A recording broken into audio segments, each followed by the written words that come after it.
안녕하세요. 박마루의 뉴 공감 세상의 박마루입니다. 오늘 주인공은요, 어려운 과정에서 태어나서 여성 검사 출신이고요.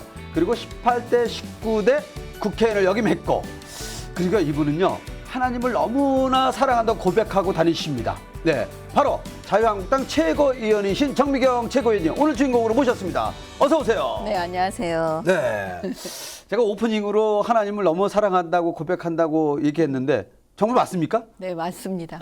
어떻게 아셨어요? 저희가 미리요. 네. 출연하신 분들 검색을 쫙 하거든요. 네. 예. 아, 그리고 오늘 저 복지TV 시청자분들하고 처음 만났잖아요. 네. 예, 우리 시청자분들에게 인사 말씀 좀 부탁드리겠습니다. 안녕하세요. 저예요. 정미경입니다. 오늘 복지TV 나오게 돼서 제가 너무 영광이에요. 왜냐하면 평소에 복지TV는 그 따뜻한 방송, 그다음에 어려운 분들과 함께하는 방송, 그리고 제가 좋아하는 우리 박마루 선생님이 계신 곳. 네, 그래서 오늘 저 오는데 약간 흥분되는 거예요. 너무 좋은 곳에 막 갈 때 그 어린애 같은 마음이요. 잘 부탁드립니다. 네. 아, 이게 지금 그 마음에 설렌다는 거는 네. 예, 그만큼 행복한 분들을 만난다는 거예요. 그렇죠. 그래서 오늘 복지TV 시청자분들을 네. 행복한 마음으로, 설레는 마음으로 만나는 거예요. 네, 맞습니다. 야. 근데 우리 사실은 네. 뭐 제가 그 보니까 그 여검사 이렇게 네. 하면 사실 요즘에 뭐 검찰 개혁 나오고 막 이런 일인데 그때 당시에 정미경 이렇게 하면 거 바로 따라드린 거는 여검사 정미경 네. 이렇게 따라다녔잖아요. 네. 근데 제가 이렇게 보는데 그렇게 안 보이세요, 검사처럼. 아, 죄송합니다. 그냥 편안한, 정말, 예, 선배님 같고, 또 동료 같기도 하고, 예. 근데 검찰청에서 검사실에서 봤으면 네. 그렇게 안 느끼셨을 아, 거예요. 그러나요? 어유 검사님 맞네 이렇게. 죄를 안 졌으니까요. 그러니까 검사실에서의 모습과 또 이제 네. 제가 정치인으로 이제 이렇게 했을 때 제 네. 안에 여러 가지 다양한 모습들이 있는데 네. 그 이제 때와 장소와 시간에 따라서 네. 제 그런 모습들이 이렇게 도드라지게 보이는 것 같아요. 자, 그래서요, 네. 이게 그래서 제가 이제 본격적으로 이제 이야기를 좀 풀어볼 텐데, 네. 그만큼 다정다감하게 느껴지는 이유는, 예, 고생을 또 많이 하셨더라고요. 네, 많이 우리 사회의 어려운 사정을 잘 알고 계시더라고요. 네. 그래서 제가 한번 물어보겠습니다. 예전에 서울서 사실 때도 네. 그 정말 이렇게 변두리에 네. 그 판자촌으로 쫓겨났대. 삼양동. 예, 삼양동으로 예. 쫓겨났다며요. 네, 이제- 아버님의 네. 사업의 실패로 인해서. 네. 예, 그때가 몇 살 때예요? 그때가 이제 초등학교, 초등학교 예, 때. 국민학교 한 3, 4학년 네. 예, 그 무렵이었는데요. 네. 저희 이제 아버지는 사실 네. 군인이셨어요. 군인이셨죠. 예, 이제 월남전에도 참전하셨고요. 근데 이제 육군 대위에서 소령으로 진급이 못 하신 거예요. 아. 그러니까 이제 그때 이제 다 옷을 벗고 나오신 거예요. 그래서 사업을 하시고. 예, 근데 보통 왜 세상에서 그렇게 얘기하잖아요.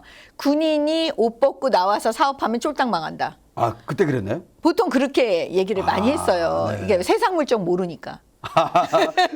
군대에서는 예. 충실한 군인이었지만, 예, 이게 충성스러운 예, 군인이었지만, 예. 세상은 물정을 예, 모른다. 모르니까 이게 사업이 안 되는 거예요. 아. 그래서 이제 망하셨어요. 근데 네. 그 다음부터 아버지는 재기를 못 하셨어요. 아, 그러셨군요. 예, 근데 이제 아버지가 재기를 못 한다는 건 그 가정이 사실 네. 가난 속에서 헤어나지 못한다는 거잖아요. 그렇죠. 예, 그래서 계속 이제 집이 이렇게 쪼그라드는 거예요. 아. 그래서 결국에는 이제 그 참양동 어려운 동네로 들어간 거죠. 네. 근데 그런 곳에서 뭐 제가 이제 폄하하는 발언은 절대 아닙니다. 어려운 과정 속에서 또 여검사까지 돼 있고 또 국회의원까지 갔잖아요. 그 과정들을 한번 들어보겠습니다. 그럼 그때 초등학교 과정에서 그래도 그때의 과정 속에서 공부를 하겠다는 마음이라든지 아니면 부모님이 정비경 너는 이거 해야 돼 이런 어떤 메시지가 있었을 것 같아요. 어떤 집에 어떤 가훈 같은 거. 네. 네. 그 아버지께서 이제 어떤 분이셨냐면요. 네. 술을 되게 많이 드셨어요. 그러니까 사업 실패로 아마 더 많이 드신 것 같아요. 네, 네. 그래서 어떤 일이 벌어지냐면 맨날 술 많이 드시니까 나중에는 거의 이제 중독 상태인 거예요. 네. 그러면 하루라도 이제 술을 안 드시면 안 되는 상황이 됐거든요. 근데 이제 술을 드시면 네. 그 막 옛날 얘기를 반복해서 하시고 아. 특히 저에게. 네. 근데 이제 또 술이 이제 이렇게 술 기운이 떨어지시잖아요. 네. 그럼 말씀이 없어지세요. 근데 그 말씀이 없어지는 가운데 네. 하시는 말씀이 이제 굉장히 이렇게 울림이 오잖아요. 네네. 예, 근데 그때마다 아버지께서 저한테만 얘기를 하셨는데 뭐라 그랬냐면 미경아 네. 그 남자들이 하는 공부를 해라. 그러니까 남자들이 하는 공부를. 예, 법대 가라. 네. 판검사가 되라 그러는 거예요. 네. 근데 사실 어린 딸이 뭐 판검사가 뭔지 제가 알았겠어요. 그때는 잘 모르죠. 예, 예. 네. 그런데 이제 아빠가 하도 그러시고 그다음에 아버지가 항상 큰 소리를 내야 된다고. 큰 소리를 질러야 된다 그러고. 네. 그러는데 뭐냐면 아버지가 이렇게 술을 많이 드시면 저녁에 저를 깨워서 네. 막 지나간 얘기 하시다가 막 울기까지 하시거든요. 아, 그러셨군요. 예, 많이 그러니까, 어려우셨으니까. 예, 어린 마음에 그냥 아버지가 불쌍해 보이는 거예요. 어떤 때는. 물론 아버지 술 냄새가 아버지라도 싫더라고요. 네. 근데 그런 가운데 아버지가 좀 불쌍한 거예요. 네. 근데 아버지가 계속 저한테 공부 열심히 하라고 하니까 네. 저는 공부를 열심히 할 수밖에 없었어요. 근데 사실은 상황은 공부하기 싫고 학교 가기 싫은 거예요. 네. 왜냐하면 육성회비라는 게 그 당시에 있었는데 있었죠. 육성회비를 제때 못 내면 꼭 나와갖고 손 들고 그때 그랬습니다. 오늘 우리 시청자분들 중에 네. 기억 많이 나실 거예요. 네, 어르신들은. 육성회비. 네. 네. 그리고 꼭 이름 부르잖아요. 네, 누가 이름 안 부르고 냈다고. 안 냈다고. 요즘에는 네. 그렇게 하면 낙인이잖아요. 안 되잖아요. 네. 근데 그 시절에는 이제 그랬어요. 근데 네. 이제 공부 되게 잘하는 애가 네. 맨날 손 들고 벌 쓰는 거예요. 아. 육성회비 때문에. 학교 가고 싶겠어요? 당연히 안 가고 창피하죠. 싶지. 그 다음에 그 웬만한 애들이 다 싸구려 운동화라도 신고 다녔는데 네. 저는 그때 그 납작한 꽃가라 고무신 네. 신고 다녔어요. 집이 너무 어려워지니까. 근데 문제는 이 고무신이 문제가 뭐냐면 비가 오면 네. 이렇게 사람은 앞으로 가는데 고무신은 벗겨져 갖고 저 뒤에 있고 막 그러잖아요. 네, 네. 당연히 남자애들이 놀리잖아요. 그러니까 저는 늘 학교를 가기 싫은 거예요. 아, 너무 그랬겠네요. 우울하고. 네. 그러니까 이제 아버지가 그걸 아셨는지 네. 계속 저한테 학교를 포기하면 안 된다고. 학교를 포기하면 안 된다. 예, 꼭 판검사가 돼야 된다고 그러는 거예요. 그래서 그냥 아빠 공부해서 남주나 네. 공부해서 아빠 주자.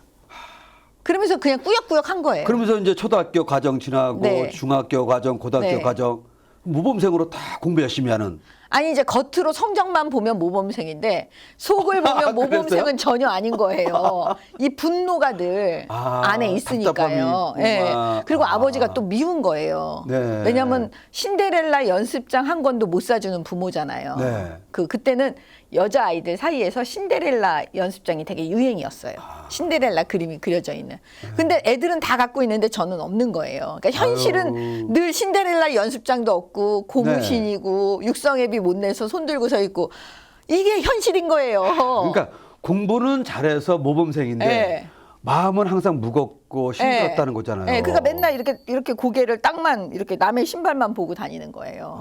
그러니까 네. 사는 게 애들도 사는 게 어려워요. 네. 그 어렵게 사는 그러니까 거예요. 그래서 지금은 또 어려운 분들 보면 네. 가만히 있지 않잖아요. 근- 그게 다 밑바탕이 된 거 그렇죠. 아니에요. 그게 왜 그러냐면 네. 그 마음을 어려운 마음을 계속 자기가 느끼면서 살았잖아요. 네. 그러면 이상하게 그 마음이 보여요. 아, 보세요. 자기가 지금 신발이 걸리잖아요. 네. 그러니까 계속 다른 사람 신발을 보게 되잖아요. 네. 그러니까 내 마음이 어려우면 그 사람을 볼 때 그 어려움이 먼저 느껴지죠. 네. 그러니까 이거는 그냥 체득하게 되는 것 같아요. 살면서. 그래서 뭐 이제 국회의원 시절에는 이제 국회의원 하실 때 활동하실 때는 회장님한테도 장애인을 도와라 그래가지고 막 장애인들에게 이렇게 재정적으로 지원하고 네. 뭐 그런 것도 만드셨고 네. 정책적으로도 지원해 주셨고. 예, 그거는 예. 그럴 수밖에 없는 거예요. 아. 저한테 그냥 제 마음이 편하자고 하는 거예요. 네. 왜냐면 보이니까. 느껴지니까. 예. 예, 그렇잖아요. 그렇죠. 예, 의무가 아니라 그냥 네. 일단 그래야 내가 속이 편하니까. 그럼요. 예. 그러니까 모든 지도자들은 그런 얘기를 많이 하잖아요. 네. 또 신부님들도 또 목회자분들도 그런 얘기하는 게 많은 사람들의 생활을 알아야지 거기에 맞게 하나님 말씀을 전한다 그런 얘기도 있더라고요. 뭐 제가 뭐 틀린 것 같지만 하여튼 제 주관적인 생각이지만 그런 걸 저는 들었을 때 공감이 됐어요, 사실은.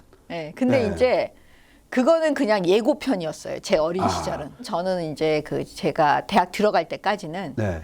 어머니가 저를 낳으신 분인 줄 알았어요. 친어머님인지 아셨던 예, 그러니까 거죠? 생모요. 생모로. 예, 저를 네. 낳으신 분 당연히 그렇게 의심하지 않고 그냥 살잖아요. 네네. 근데 이제 그 대학 들어갈 무렵에 알게 돼요. 어머니가 날 낳으신 분이 아니라는 걸. 그 이제 비밀의 상자가 사실 열린 거예요. 무슨 얘기냐면 네. 이제 아버지께서 그 공사 9기로 들어가셨는데 그러니까 공사는 이제 공군사관학교 9기로 들어가신 거죠. 들어가셨는데요. 네. 졸업을 못 하세요. 왜냐하면 사고가 나서 병원에 입원하게 됐는데 네. 1년 이상 병원에 입원을 하게 됐대요. 그러면 그 당시 규칙에 의하면 아마 퇴교를 시켰던 것 같아요. 네. 그래서 이제 학교에서 퇴교 당하고 네. 일반 사병으로 가는데 거기서 공부해서 이번에는 간부 후보생 시험을 네. 해서 이제 육군으로 가요.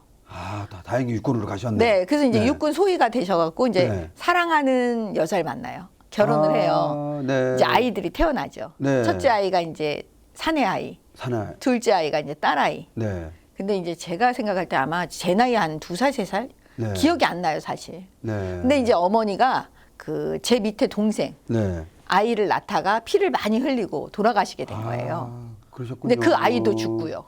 그러니까 동생도 예. 사망하고 예. 어머님도 그때 이제 돌아가시고 예. 동생을 낳다가 네. 그러니까 이제 아버지와 어린 남매가 있는 거잖아요. 네, 그런데 근데 또 국가의 부름을 받아요, 아버지가. 월남전. 네. 근데 월남전에 가려면 이 애기들 어떻게 해요? 그래서 아버지 그 동기생이 있었는데 네. 그분의 여동생 네. 장로님 따님이셨어요. 아. 그래서 이제 그분한테 맡기고 아버지는 월남전에 가고 네. 다시 살아서 돌아오시고 네. 결혼을 하고 이제 새로운 가정이 만들어진 거죠. 그러니까 지금의 어머님은 이제 친어머님이 돌아가신 이후에 예, 우리를 키워주신 거죠. 키워주신 거네요. 예. 근데 이제 두 분이 네. 약속을 했던 것 같아요. 어떤 이걸 약속이요? 끝까지 숨기자고. 숨길 수 있을 때까지는 우리가 숨기자 그랬던 것 같아요. 그러면 그때 사실을 알고 많이 힘들었을 것 같아요. 그때 힘든 게 딱 이거였어요. 네. 보통 가난한 동네, 대한민국 그때 제가 이제 학교 시절에 네. 학창 시절에 가난한 동네에서 산다는 의미는 이런 거예요. 뭐냐면 사람은 다 팔자대로 간다고. 그러니까 적당히 살아라. 뭐 이런 거예요. 네가 아무리 애써도 소용없다. 네. 사실 그게 세상의 목소리였어요. 근데 제가 이제 그런 세상의 목소리를 들을 때마다 제 안에서 네. 나는 바꾼다. 바꾼다. 난 팔자를 바꾼다. 내가 보여줘야지. 그래서 예, 그런 마음이 지금의 어린 마음에 정미경. 예, 있었어요. 야, 네. 근데 문제는 뭐냐? 그게 흔들리는 거예요. 네. 이제 어머니가 나를 낳으신 분이 아니고 나의 어머니는 돌아가 이런 얘기를 들은데 네. 그게 흔들리는 거예요. 그 믿음이 뭐냐면 못 바꾸는 거구나. 세상의 말이 맞았나 보다. 그다음에 또 어머니께서 늘 어렸을 때부터 신앙에 네. 대한 중요성을 늘 강조하셨기 때문에 그러니까 제가 길러주신 어머님이 그렇죠. 키워주신 예. 어머님이 저한테 사실 제가 어머니 그러면요 지금 어머니예요. 그렇죠. 그 어머니 말고 뭐 기억할 수가 없기 때문에요. 네네. 근데 이제 어머니는 그 워낙 신앙인이세요. 새벽기도를 거의 빠지지 않으시고 네. 그렇기 때문에 어머니한테 영향을 받은 저는 네. 이 하나님이 계시다라는 거를 늘 듣고 자랐죠. 훈련받은 아이죠. 근데 문제는 진짜 하나님이 계신지 안 계신지는 모르는 거예요. 네. 그냥 엄마가 하라고 하니까 교회 가라고 어릴 하니까. 때는 좀 그렇죠. 예, 예. 그러니까 결국은 이제 키워주신 어머님이 새벽 기도를 한 번도 안 빠지시고 또 기도로 해주시고 우리 정미경 최고님이 자라게 또 하나님 뜻대로 성장할 수 있도록 그걸 뭐 마음의 기도 정말 또 하나님을 사랑하는 그런 모든 걸 담아서 기도를 했겠네요. 사실 어머니는 많이 배우신 분이 아니잖아요. 네. 저는 사실 많이 배운 사람이고요. 네. 근데 어머니는 알고 계셨던 것 같아요. 이 진리를. 이 세상에 누구에 의해서 움직여지는 걸. 왜냐하면 어머니가 저 어릴 때 머리맡에서 기도를 하셨는데요. 네. 늘 똑같았어요, 내용이. 어떤 내용이에요? 미경아, 엄마는 너를 지켜줄 수가 없다. 네. 그래서 우리 하나님께 기도한다. 우리 딸 지켜달라고. 기도만 하면 돼. 기도만 하면 우리 미경이 하나님이 지켜주실 거야. 이 기도예요. 근데 저는 그 기도가 싫었어요. 왜냐면 마음속에 이런 생각이 드는 거예요. 가정적으로는 좀 어려운 어려우니까. 아니 기도만 하면 뭐가 되냐고. 기도만 네. 하면 뭐 돈이 나오는 것도 아니고 신데렐라 연습장도 못 사주면서 무슨 맨날 기도만 하면 된다고. 근데 이제 나중에 제가 깨달음을 얻고 나서는 엄마 말이 맞았구나. 네. 기도만 하면 되는 거였구나. 네. 네. 저기 오늘 공감 세상을 이렇게 듣고 또 보는 분들이 오해할 수 있을 것 같아요. 오늘 공감 세상이 종교 방송인가 이렇게 오해할 것 같은데, 네. 공감 세상은요. 그분이 살아온 이야기를 담아서 전해주는 거거든요. 그래서 우리 시청자분들이 함께 공감했으면 좋겠습니다. 네. 자, 그러면 그런 과정을 통해서 이제 공부를 하고 깨달음을 갖게 되고 그리고 뒤늦게 검사가 됐어요. 네. 30살 무렵에 거의 30살 네. 무렵이죠. 그러면 대학을 졸업하고 그 과정에 계속 사법고시를 준비한 건가요? 아니죠. 어떤 걸 했습니까? 계속 방황을 했죠. 그러니까 방황을 했어요? 네. 아르바이트해서 돈을 벌어서 아버지보다 더 술 많이 마시고 아버지 괴롭히기. 막 이런 거 했죠. 왜냐면 이 분노를 이게 억제가 안 되니까. 그 아버님한테 이제 반감이 생기니까 네. 결국은 이거를 이제 네. 표현하신 거네요. 예, 근데 그게 이 분노를 표출하고 네. 제가 화를 낼 수 있는 대상이 아버지밖에 없었어요. 그걸 남한테 할 수는 없잖아요. 네. 그러니까 계속 아버지 어떻게 하면 아버지를 괴롭힐 것이냐. 그걸 계속 한 거죠. 네. 그리고 이제 공부 안 하는 거죠. 아버지는 네. 계속 공부하기를 원하지만 절대로 아버지 뜻대로 안 해주는 거죠. 아니 근데 학점을 보면 네. 그러니까 고등학교 도 그렇고 대학 때도 우리가 얘기하는 스카이 대학을 갔잖아요. 네, 고대 갔죠. 고대 법대. 네. 예. 또 공부는 그러면 예를 들어서 반감이 생기면 아니 공부는 안 할 수도 있을 거 아니에요. 공부를 아예 안 했어요. 근데도 간 거야. 그게 왜 그러냐면 아니요 네. 고등학교 때는 몰랐죠. 네. 그러니까 어느 정도 공부를 했으니까 고대법대 갔죠. 네. 고대법대 들어가서 이 비밀을 알았잖아요. 아. 그러니까 고시 공부 자체를 못한 거죠. 근데 이제 그 고시 공부를 안 하니까 네. 계속 방황하고 이러니까 이제 아버지께서 알잖아요 제 상황을. 그렇죠. 얘가 지금 어떤 상태라는 걸. 그러니까 말씀을 안 하셨어요. 뭐 그 해라. 사실을 알게 된 걸 아버님이 아셨나요? 당연히 알죠. 왜냐하면 20살에 제가 알고 아버지한테 물었죠. 아. 다른 사람한테 들었거든요. 네. 그래서 이제 아버지가 얘기하셨죠. 네. 이제 아버지는 그때 힘이 다 빠지셨죠. 드디어 애가 알게 됐구나. 근데 그때 아버지가 그러셨어요.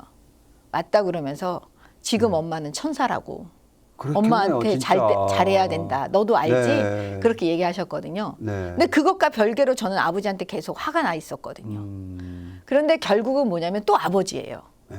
뭐냐면 그 몇 년을 이 딸이 방황하는 걸 아버지가 지켜보시다가 네. 드디어 이제 입을 여시는 거예요. 네. 네 마음 다 알아. 그래도 판검사가 되어줘. 아. 근데 이제 그 말에 네. 거의 이제 또 무너져 내리는 거예요. 아, 왜냐하면 제가 늘 아버지한테 지는 것 같아요. 뭐냐면 아버지 눈물에. 아버님 눈물에. 예, 아버지가 우시면 제가 속수무책인 거예요. 맨날 지는 거예요. 네. 그래서 이제 결국 다시 꾸역꾸역 또 고시 공부를 시작해요. 그래서 늦게 된 거예요. 그러니까 아버님의 눈물과 아버님의 소원을 곁들여서 결국 또 공부를 하게 돼서 네. 그래서 이제 사법고시 패스하고 네. 결국 검사가 되신 거네요. 네. 예. 그때 아버님의 반응, 아버님이 우리 내 딸 정미경이가 이제 드디어 사법고시 패스했어. 어마어마한 감동을 받으셨을 것 같은데 아버님 표현은 어땠어요? 저희 아버지는요. 정말 제가 보는 한 가장 훌륭한 군인이셨어요. 네. 강하신 분이기도 했는데 네. 이상하게 제 앞에서는 눈물을 많이 흘리셨어요. 이건 뭐 자식 앞에서는 다들 약하다 그러잖아요. 부모들이. 네, 아버지는 네. 거의 말씀을 잊지 못하고 됐다고 네. 우셨어요. 보통 있잖아요. 우리가 이제 슬퍼서도 울지만 너무 기뻐서도 눈물 흘리잖아요. 특히 운동선수들 보면. 그런 느낌이 연상이 되네요. 네. 네. 근데 이제 그때는 아버지가 저희는 그 당시에는 고엽제라는 걸 잘 몰랐어요. 네. 이제 지금에 와서야 사실 고엽제라는 단어를 많이 아시잖아요. 네. 근데 아버지가 고엽제 환자였다는 걸 돌아가실 무렵에 이제 알게 됐는데요. 월남전에 나가셨어요. 예. 그러니까 아버지가 술을 많이 드신 이유도 있었더라고요. 그 병하고 다 연관이 있더라고요. 나중에 그렇죠. 선생님 말씀이 의사 선생님 말씀이요. 결국은 아버지는 이제 암에 걸리시고 네. 그다음에 고엽제로 고통받으시고 네. 하여튼 이래서 그로부터 이제 2000년도에 돌아가세요. 제가 임관을 99년도에 했거든요. 네네. 예. 그러니까는 그 기쁨을 많이 누리시지는 못했죠. 아유, 그랬겠네요. 예. 자, 이제 그러면 이제 그 전반기 네. 정미경 최고위원님이 겪었던 가족사 이렇게 네. 얘기했는데 자, 그런데 제가 이렇게 보니까 정미경 최고위원님 보니까 한편으로 보면 또 사법고시를 패고 이제 사법연수에 들어가가지고 나 결혼하고 싶다 이런 생각이 막 들었다며요. 네. 그래서 기도했다며요. 내 짝을 찾아두게 해줬죠. 그 저짝이 보이면 저게 저 남자가 내 짝입니다. 기도했고. 근데 이게 이루어지지 않았다며요. 네. 그래서 러브 스토리 한번 좀 들어보겠습니다. 이제 네. 제가 사실 이제 이렇게 어려운 과정을 거쳐서 네. 사법시험에 붙었잖아요. 네. 그럼 이제 사법연수원에 가서 2년의 트레이닝 기간을 네. 이제 수료해야 돼요. 네네. 근데 이제 그때 제 심정을 한번 생각을 해보세요. 네. 이건 기적이다. 기적이다. 내가 시험에 붙은 거는 기적이다. 이거 완전 하나님이 네. 이건 그냥 은혜로 내가 된 거지. 네. 내가 공부를 열심히 해서 된 게 아니다. 아유, 라는 생각이 너무 겸손하신 거고요. 아니요. 제 마음속에 진짜 그런 생각이 그랬어요? 들었어요. 네. 왜냐하면 이게 공부를 안 하다 보면은요. 어떤 일이 벌어지냐면 집중력이 떨어져요. 잡생각이 많이 들고. 그러니까 옛날에 공부 잘하는 정미경은 없는 거예요. 네. 그러니까 그런 어려움 속에서 이 공부를 했기 때문에 아 이거는 기적이다라는 생각이 더 든 거예요. 근데 정미경 최고님은 기적이라고 생각하시는데 진짜 이 방송을 보는 분 중에 나는 10년, 5년 동안 계속 열심히 했는데 안 됐어. 아마 지금 공부 안 했는데 합격했다고 얘기하면 화날 거예요. 듣는 분은 또 아니 보는 분은. 공부는 무지하게 열심히 했어요. 아, 무지하게. 네, 근데 문제는 그 집중력이 살아 있을 때 공부하는 거랑 네. 집중력이 이게 사라졌을 때 공부하는 네. 게 좀 다르더라고요. 아. 그러니까 책상에 아무리 오래 앉아 있어도 그 옛날 맞아요. 같지가 않은 거예요. 그게. 아니 근데 그건 맞습니다. 네.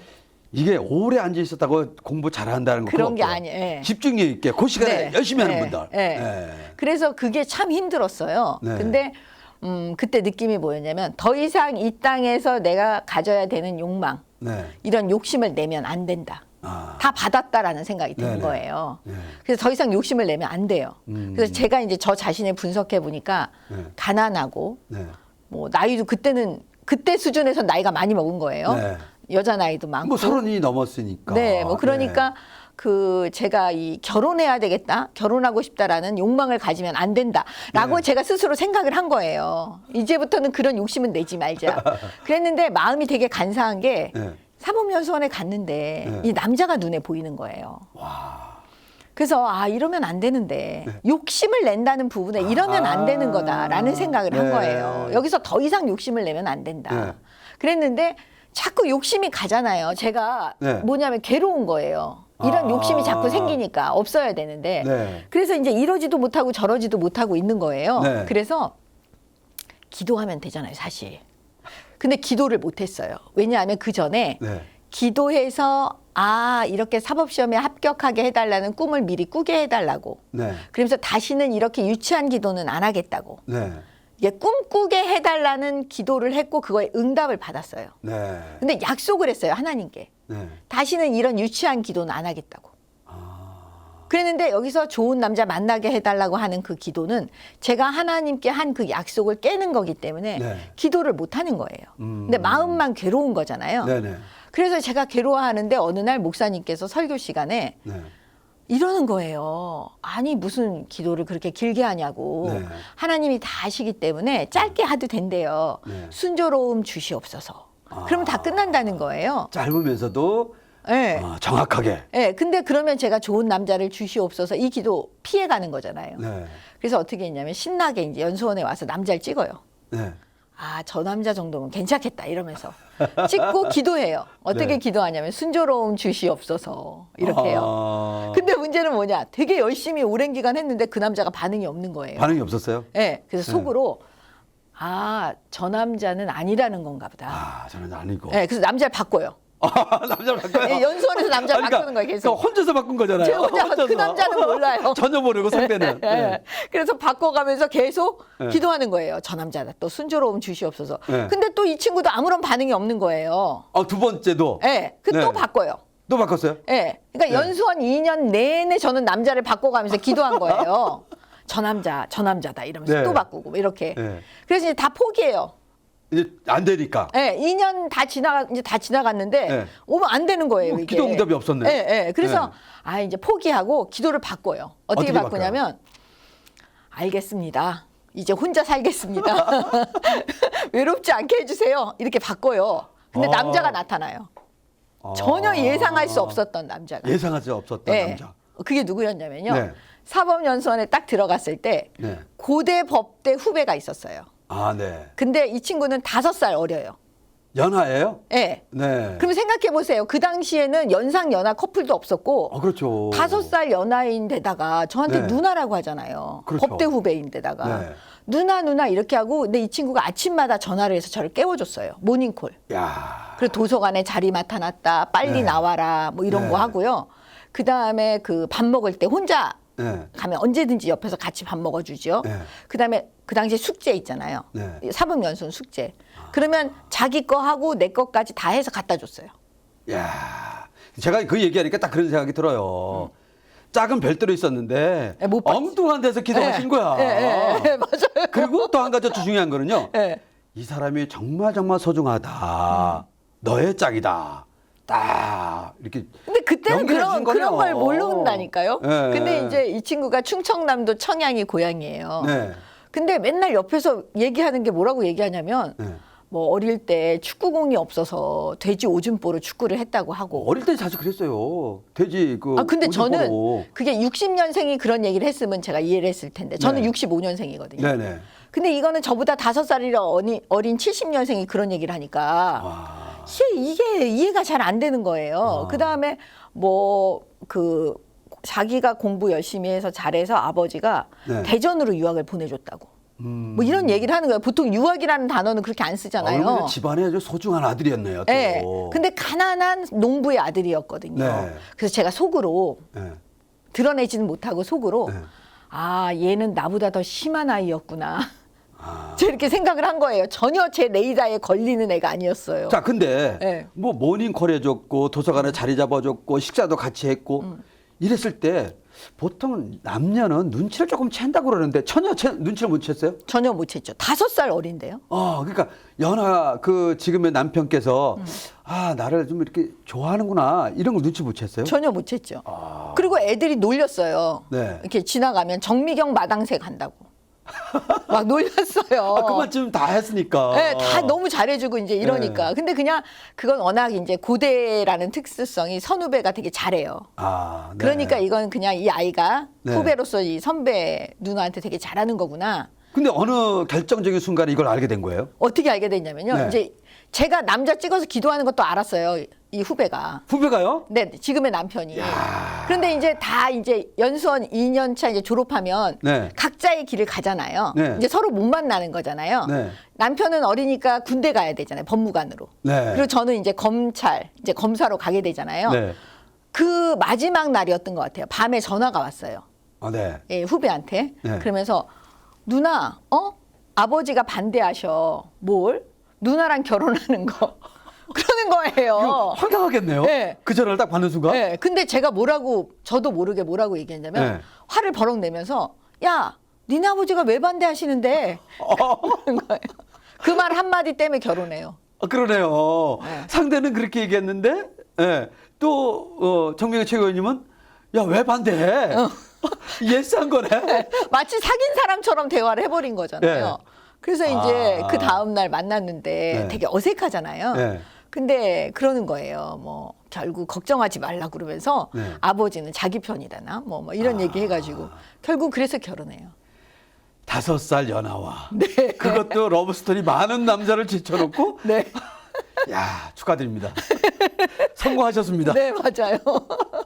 근데 지금 이렇게 정치 활동하는데도 네. 그 남편께서는 가장 큰 우군이라며. 네. 예. 어떻게 도와주세요? 제가 이제 이렇게 생각을 해보니까요. 네. 다시 태어나도 이 사람 선택할 것 같아요. 와. 그러니까 뭐냐면 네. 큰 바위 덩어리 같아요.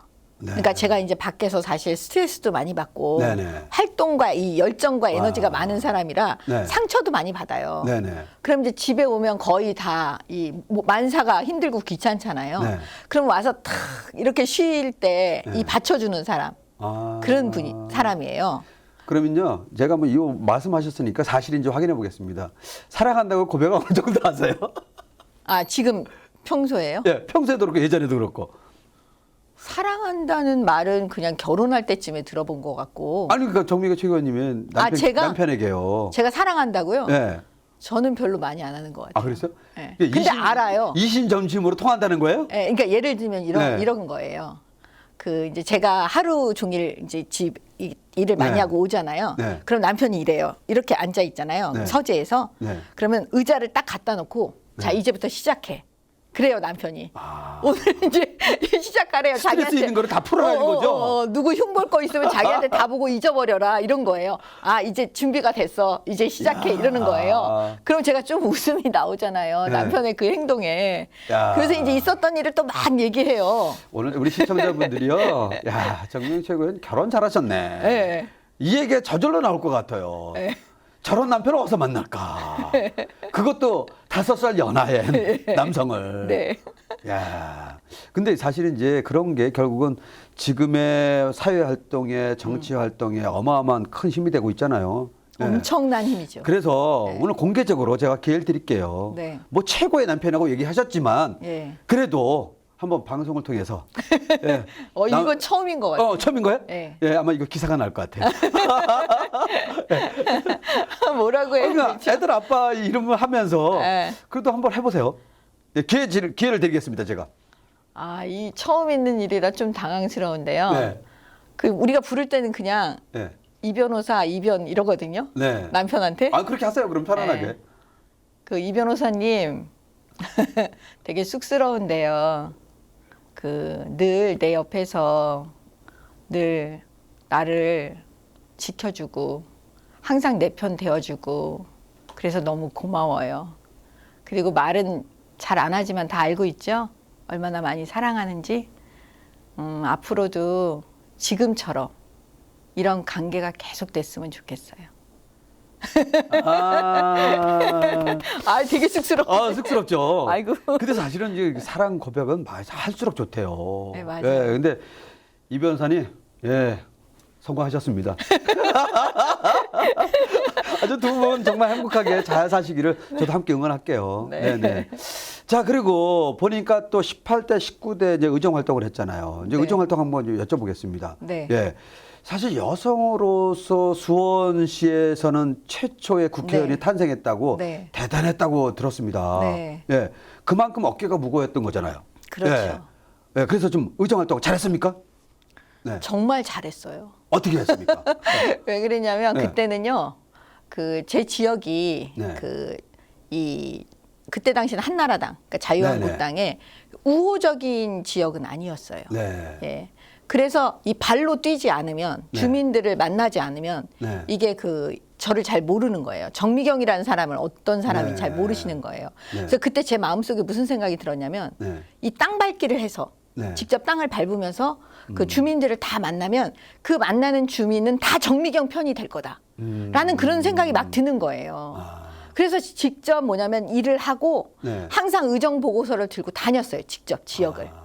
예. 결국은 이제 민원인들과 직접 만나고 예, 직접 주민들 직접 만났어요. 만나서 예. 그분들의 얘기도 듣고 네. 또 해결하고 네. 그런 역할을 하신 거네요. 네. 근데 제가 보니까요. 네.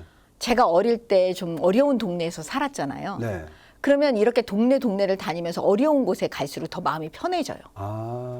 그리고 그 분들을 보면 다 아는 분들인 것 같은 느낌이 드는 거예요. 네. 그러니까 제가 너무나 편안하게 네. 이게 대하면 네. 어떤 일이 벌어지냐면 그 분도 상대방도 네. 저한테 똑같이 편안하게 대해 주시는 거예요. 그러다 보면 어떻게 되냐면 한 번 만나면 네. 그냥 친구 되고요. 네. 두세 번 만나면 다 식구 되는 거예요. 네. 그런 일이 막 벌어지는 거예요. 이 지역 안에서. 야, 이럴 때 얘기하는 게 많이 있습니다. 서로 보면 탁 보면 압니다. 이게 결국 소통과 네. 예, 서로 공감 능력이거든요. 네. 살아왔던 이야기들이 있으니까 그 안에 스토리가 있으니까. 네. 근데다가 제가 워낙 말귀를 잘 알아듣거든요. 네. 그러면 그 민원이나 이런 거 할 때 네. 제가 스스로 알아요. 네. 나는 그거 잘 처리할 수 있는 사람. 그러니까 그거를 즉각 하고 항상 알려드리고. 왜냐면 네. 늘 다니니까. 아, 그러다 보니까 어떻게 진짜 식구들이 다 되는 거예요. 아. 주민들이 다 식구가 돼버리는 거예요. 근데 사실 국회의원 그러면 나라를 첫 번째는 큰 틀에서 나라잖아요. 그리고 또 지역구가 있는 거고. 근데 지역구 말씀하셨는데 그렇다면 큰 틀에서 뭐 여성으로서 뭐 여검사 출신의 이제 뭐 국회의원이야? 그럼 뭔가 이 사회에 정책적인 거, 제도적인 걸 남겨야 되잖아요. 네. 예, 국민들에게 뭔가 그렇죠. 서비스를 해야 되니까. 그렇죠. 기억나는 게 있다면 어떤 게 있나요? 그게 뭐였냐면 처음에 네. 국회의원 18대 들어갔을 때 네. 제가 보건복지위원을 선택했어요. 아. 근데 그 이유가 있었어요. 어떤 왜냐하면 이유요? 제가 검찰에 있을 때요. 네. 그 아이들, 학대받는 아이들에 대한 부분을 네. 어떤 식으로 법적으로 제도적으로 좀 이거는 이렇게 했으면 너무 좋겠다. 네. 근데 검사는 사실 법을 만드는 사람이 아니라 그렇죠. 이 집행하는 사람이잖아요. 네. 공무원이니까. 예. 근데 제가 이제 국회로 왔을 때 네. 만들고 싶은 거예요. 왜냐하면 일을 해본 자가 만드는 게 더 쉬운 거 아니에요. 현장에서 어려움을 알았으니까. 그렇죠. 우리 네. 선생님 더 잘 아시잖아요. 네. 그거를. 그러니까 아니까 이게 눈에 보이니까 이거를 해갖고 아동복지법 전반을 네. 손을 대고 싶었는데 그거 한 거예요. 아. 예. 그리고 왜냐하면 제가 어린 시절 사실 네. 제가 어머니를 잃었기 때문에 네, 그러네요. 이 아이들에 대해서 굉장히 이게 예민해요. 그러니까 네. 검사로 있을 때도 그 학대받는 아이, 상처받는 아이들에 대해서 네. 좀 남다른 감정이 느끼는 거예요. 예를 네. 들면 미경이가 울고 있는 것 같은 거예요. 아. 그러니까 상처받은 아이가 그냥 다 어린 시절에 저 같은 거예요. 미경이 같은 거예요. 네. 그러니까 그 아이를 도와주지 않을 수가 없는 거예요. 그 이해가 되세요? 아, 그럼요. 보통 네. 정치인들은 네. 펴 있는 곳에 열심히 한다는 네. 그런 게 많이 있잖아요. 네. 근데 사실 아동은 생각하면 표가 없잖아요. 네. 근데 정미경 최고위원님이 겪었던 그런 어린 시절과 또 부모에 대한 애틋함 이런 걸 아니까 아동들한테 해줬겠네요. 근데 저도 네. 그런 줄 알았어요. 아이들이 표가 없는 줄 알았어요. 네. 근데 아이들이 표예요. 아이들 표요? 어떻게 해요? 그거는 어떻게 되냐면 이 애들을 바라보는 눈이 틀리잖아요, 제가. 네. 그럼 아까 지역을 다닌다 그랬잖아요. 네. 그러면 지역을 다니면 그 아이를 만났을 때 그냥 지나치지 못하는 거예요, 제가. 아. 그 꼬마 아이들하고 얘기하는 거예요. 어떤 식으로든 축복해주고 막 대화도 하고. 그리고 정미경이라는 얘기를 제가 막 하죠. 정미경인데 오늘 집에 가서 엄마한테 정미경 국회의원 만났습니다. 이거 꼭 얘기해줘. 막 이렇게. 애들은 또 다르죠. 네. 예. 그러면 어떻게 되냐면 애들이 집에 가서 얘기했을 거 아니에요. 근데 이제 2번, 3번 동네를 막 다니잖아요. 네. 그럼 애들이 제일 먼저 달려와요. 저를 보고. 아. 이제 아는 우리를 위해서 사람이니까. 일하시는 분이고 우리 지역의 국회의원이고. 야. 예, 이제 평소에 만났던 사람이니까. 그렇죠. 예, 네. 막 달려와서 그리고 선거 때 되잖아요. 네. 애들이 제 차 쫓아다녀요. 야. 그러니까 평상시에 이것저것 따지지 말고 네. 내가 해야 될 역할을 최선을 다해서 하면 네. 그게 결국은 표로 온다. 네. 오늘 입증을 해주시네요. 네. 그러면 이제 우리 정미경 최고위원님하고 이제 얘기 나누고 국회 어떤 활동도 얘기 나눴는데 실제적으로 그러면 이제 지역에도 이제 뭐 지역 주민들하고 이야기도 나눴는데 자 정미경 최고위원님한테는 장애인 세 글자 그럼 지역 주민들 그러면 어떤 게 떠올라요? 지역 주민, 제가 지역 주민들을 네, 향해서요. 그러니까 먼저 장애인 세 글자 그러면 어떤 게 떠오르세요? 장애인들을 보면. 아, 네, 뭐 보건복지위원도 하셨으니까. 선구자, 선구자요? 왜요? 깨달은 분들.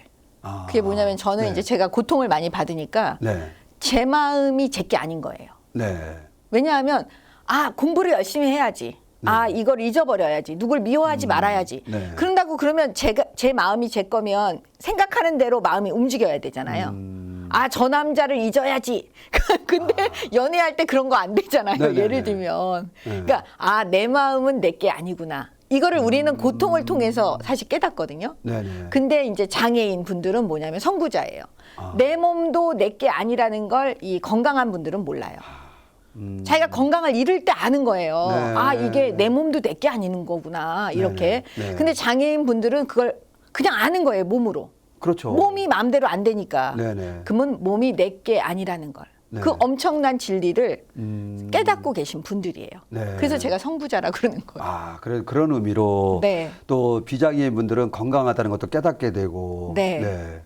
이제 그럼 앞으로 이제 그 소외계층들, 또 우리 장애인들 위해서는 어떤 역할을 해주고 싶으세요? 저는 그 제가 사촌 여동생, 네. 사촌 여동생이 그 중증 자폐아예요. 아, 네. 그래서 이제 사실은 그 집안에서 그 아이로 인해서 네.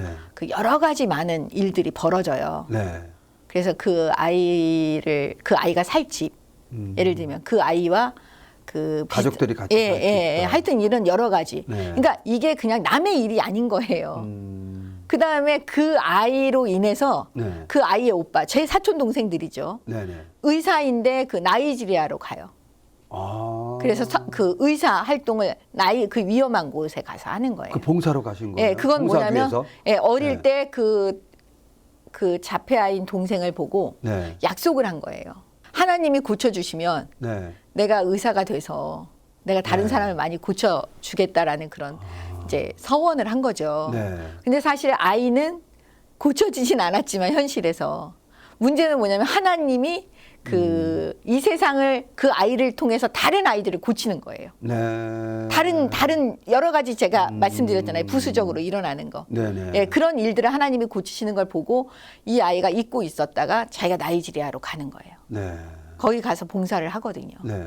그러니까 이런 것처럼 제가 이게 남의 일이 아닌 거예요. 그럼 결국 뭐냐면 장애인과 이 비장애인 문제는 뭐냐면요. 네. 나의 일, 내 일, 남의 일이 아니고 내 일이어야 네. 그거에 따르는 어떤 방식으로 해결해야 되는 해결책이 나올 수 있어요. 그리고 국회는 결국 법을 만들고 엄청난 일을 하는 거거든요. 그렇죠. 사실은. 네네. 그러니까 그런 걸 제도적으로 그 완비해 줄 수 있는 거죠. 네. 근데 그걸 형식적인 목소리를 내다 보면은 그 제도를 위한 제도. 예, 이런 일이 벌어지거든요. 네. 근데 그게 아니고 진짜 어떤 부분을 긁어줘야 되는지. 야, 이제 그분들의 네. 입장에서 일을 하면 네. 해결책이 나오는 거다. 그리고 모든 거에 사랑이 없으면 거짓입니다. 그렇죠. 네. 예. 오늘 공감 세상에서 우리 정미경 최고위원님하고 이야기 나누면서요. 주제는 하나님 같고, 네. 예, 살아오시면서 가장 영향을 준 분, 부모님, 네. 예, 그리고 또 이제 현장에서는 이웃들, 어려운 네. 분들을 대변하는 역할, 이걸 하고 싶다고 얘기하셨는데, 그래서 최근에 이렇게 또 보니까 또 출판 기념을 앞두고 있어요. 아, 네. 예. 뭐, 이 책 어떤 내용인지 잠깐 얘기해 주실 수 있나요? 제가 사실은 작가예요, 막 이러면서 아, 예. 제가 검사 시절에 책을 네. 한 권 썼습니다. 어떤 책이요? 이미 책이 나와 있는데 여자 네. 대통령 아닌 대통령을 꿈꿔라. 쉽게 말씀드리면 여자 검사가 아닌 검사가 되라. 아. 그러니까 여성을 빼라는 거예요. 여성을 빼고 동등하게. 예, 왜냐하면 네. 제가 처음 검사가 됐을 때는 여자 검사의 숫자가 적어요. 네. 그러니까 한 검찰청에 여자가 있거나 아니면 한 명 있거나, 네. 아니 없거나 한 명 있거나. 그러니까 정미경 검사라고 부르질 않았어요. 그냥 어떻게 여검사님. 불러요? 여검사님. 예, 그냥 여검사님 뭐 이렇게 직원들이 호칭하고 그랬거든요. 네. 그래도 특정이 되잖아요. 아. 근데 지금은 여성의 숫자가 이제 많아져요. 검찰도. 네네. 그럼 이제 특정이 돼야 돼요. 정미경 검사, 뭐 박마루 검사 이런 네네. 식으로. 예, 쭉. 제가 갑자기 검사가 됐네요. 그래서 그때 당시에 미래의 우리 후배들에게 네. 이제 본인이 여성이라는 걸 잊어야 한다. 아. 그 직책에 충실해야 되는 거예요. 네. 여자 검사가 아니고 검사여야 되는 거예요. 검사로서 나를 어떻게 훈련시키는지를 고민해야지. 네. 그 여자 검사 그래서 약간 그 여성으로서의 보호받는 느낌, 네. 그다음에 약간 꽂힌 느낌, 네. 그런 거 한계를 마치 갖고 있는. 네. 그러면 안 된다는 그런 제 그 메시지였거든요. 아, 그런 책을 쓰셨고. 네, 근데 그 책으로 인해서 네. 그 강금실 전직 장관에 대해서 그 당시 쓴소리를 해요. 근데 그게 문제가 돼서요. 네. 제가 검사를 그만두게 돼요. 아니 근데 옳은 소리를 했는데 결국은 그걸로 인해서 검사를 그만두게 된다고요? 네. 그때 상황이 어땠는데 그 정도예요? 요즘에는 자기 하고 싶은 얘기를 다 하는 세상이잖아요. 네, 이제 뭐 당당하다고 인정도 해주고 있고. 근데 이제 현직 여검사가 그 책을 썼는데 강금실 전직 법무부 장관에 대해서 네. 말이 앙뚜아네뜨였다라는 얘기가 그 책 안에 있어요. 제가 쓴 그럼 대통령은 내용 안 안에. 그랬겠지만 그 밑에 네. 사람들이 과잉충성한 거 회의에서 네, 그래서- 옷을 벗게 된 건가요? 아니요, 이제 언론에 나요 그게. 언론에 나요. 그냥 책 광고식으로 문화면에 나면 좋은데요. 네. 정치면에 실려요. 현직 아. 여검사가 뭐라고 말했다 이렇게. 그러니까 그게 이제 소용돌이를 막 일으킨 거예요. 네. 그래서 결국은 뭐냐면 그 검찰을 떠나는 그런 상황이 이르게 돼요, 제게. 네. 제 마음속에. 그래서 이제 떠나는데 결과적으로는 뭐냐면 그 국회의원이 되죠. 뭐 전화위복이 된 거네요. 네, 네. 예, 결과적으로는 그렇게 네. 된 거죠. 근데 이제 그때 그 책을 썼는데 세상에 출판 기념회를 못 했어요. 그때 못했어요. 네, 그러면 왜냐 책은 그러면 시중에는 판매가 됐고요. 베스트셀러가 됐죠. 베스트셀러가. 네, 그때 나왔을 때 처음에. 네. 네, 그러다가 이제 두 번째 책을 제가 못 썼어요. 왜냐하면 국회의원 때 두 번째 책을 빨리 써야 되는데 못 쓴 네. 거는 너무 바쁜 거예요. 네. 그리고 대피를 시킬 수가 없는 거예요. 직접 다 써야 되니까. 왜냐하면 첫 번째 책에 팬들이 생겼는데 네. 정미경이 직접 쓴 거거든요. 그러면 두 번째 책을 만약에 대피를 시켜버리면 이게 금방 알죠. 알잖아요. 그러니까 네. 그게 안 되는 거예요. 아. 그런데 마침 이제 때가 이르러서 제가 이번에 이제 두 번째 책을 냈는데 네. 그럼 두 번째 책 미리 한번 공개해 주세요. 제목이 뭡니까? 겁 없는 여자. 겁 없는 여자. 약간 좀 비슷한 것 같지만 지금의 위치에서 할 수 있는 제목이네요. 겁 없는 여자. 네. 어떤 내용을 담고 있나요?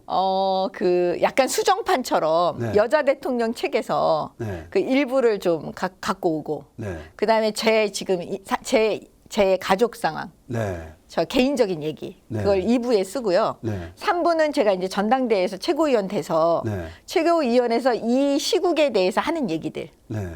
예, 그런 올바른 목소리, 당당한 목소리를 담았어요. 네. 예, 그래서 이제 1부, 2부, 3부로 이제 구성이 되어 있죠. 야, 겁 없는 여자. 네. 저도 한번 사서 보겠습니다. 네. 아니 빈말이 아니고요, 진짜. 네네. 출판 기념회에 와주세요. 아, 네네. 10월 30일이에요. 네, 알았습니다. 네. 자, 그러면 이제 마지막으로 뭐 이야기를 많이 나누다 보니까 시간이 막 갔습니다. 네. 그래서 앞으로 계획이 있다면 또 국민을 바라보는 나름대로의 정미경 최고위원님의 마음이 있다면 어떤 게 있을까요? 지금은 저는 사실 정치를 안 하고 싶었어요. 네. 2016년 이제 선거에 떨어지면서. 네. 그랬는데 문재인 정권 들어서고 네. 이 권력에 취하면 어떻게 되는지가 음. 우리가 이제 과거에 또 이런 여러 가지 상황을 통해서 반성하고 미래로 나가야 되는데 네. 그런 게 전혀 안 되고 있잖아요. 네. 그래서 다시 또 정치권에 와서 이제 올바른 목소리를 또 내줘야 되겠다. 그 앞으로는 계획은 이제 그러면 올바른 목소리를 내지만 네. 뭐 이제 총선도 다시 한번 나가신다는 그렇죠. 거죠? 예, 예. 그래서 이제 핵심은 그거 같아요. 네. 아버지가 사랑했던 나라, 네. 지켰던 자유민주주의 대한민국. 네. 그러니까 이 자유정의 진리의 대한민국을 지켜야죠. 네. 네. 하여튼 오늘 많은 이야기 솔직하게 또 가족의 이야기도 해주셔서 감사합니다. 네. 오늘 공감세상 함께해 주셔서 감사합니다. 네, 감사합니다. 네, 오늘 공감세상 시청자 여러분 어떻게 보셨습니까? 정미경 자유한국당 최고위원을 모셔서 그분이 살아온 이야기를 다 담아서 솔직하게 함께했습니다. 그리고 앞으로의 미래 이야기도 들어봤고요. 그리고 거기에 핵심적인 부분들은 아까도 제가 잠깐 말씀드렸지만 중심이 하나님이었었네요. 또 국민이었었고 또 우리 약자들이었었습니다. 공감세상은 이런 분들과 함께하겠습니다. 오늘도 함께해 주신 시청자 여러분 감사합니다.